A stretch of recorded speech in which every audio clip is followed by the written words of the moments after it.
माण तालुक्यातील शिंगणापूर फिडरवरील सुरू असलेल्या लोड शेडिंग विरोधात आता नागरिक आणि शेतकरी आक्रमक झाले असून महावितरण प्रशासनाला निवेदन देत तात्काळ कारवाईची मागणी करण्यात आली आहे।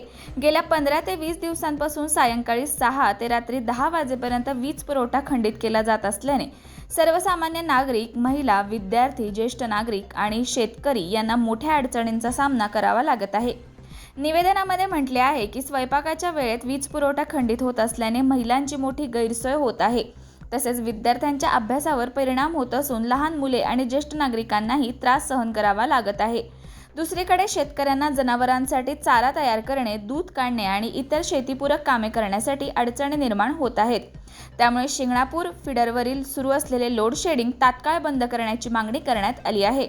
यासोबतच दहिवडी हद्दीतील भवानवाडी, शिवाजीनगर, मुळीक वस्ती, खरात वस्ती, एनए प्लॉटिंग आणि शिवनगर या भागांना कायमस्वरूपी गावठाण वीज जोडणी देण्याची मागणी देखील करण्यात आली आहे। नागरिक आणि शेतकरी वर्गांमध्ये महावितरण प्रशासनाविरोधात तीव्र नाराजीची भावना निर्माण झाल्याचे निवेदनात नमूद करण्यात आले आहे।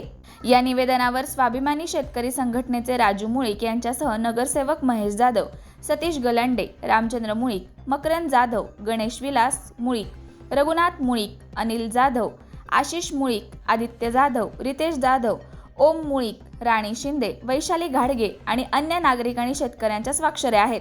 दरम्यान या मागण्यांवर तात्काळ कार्यवाही न झाल्यास येत्या 8 दिवसात शेतकरी आणि नागरिकांच्या वतीने महावितरणच्या दहिवडी कार्यालयावर मोर्चा काढण्यात येईल असा इशारा देखील देण्यात आला आहे।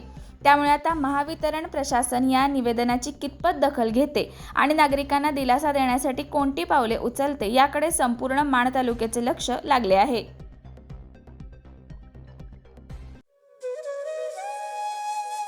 अशाच नवनवीन अपडेट्ससाठी आमच्या खबर गावाकडची या चॅनेलला सबस्क्राईब करा, आमचे व्हिडिओ लाईक करा आणि शेअर करा।